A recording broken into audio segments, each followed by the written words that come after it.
বউয়ের বাপের বাড়ি থেকে যে খাট পালং দেয়া হবে, যে সোফা দেয়া হবে, ওই খাটে বউয়ের সাথে শোবেন, ওই সোফা বউয়ের সাথে বসবেন, লজ্জা শরমের মাথা খাইছেন? একটা মেয়ে জন্মের পর থেকে বড় হওয়া পর্যন্ত লক্ষ লক্ষ টাকা ইনভেস্ট করে তার মা বাবা তাকে মানুষ করে, ঠিক না বেঠিক?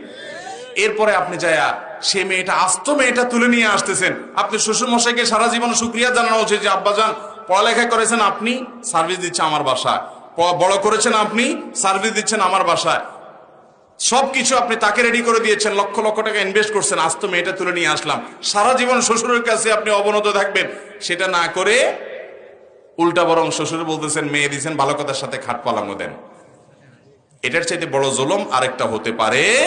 এই যৌতুকের অভিশাপ থেকে আমরা আমাদের দেশটাকে মুক্ত দেব তো ইনশাআল্লাহ?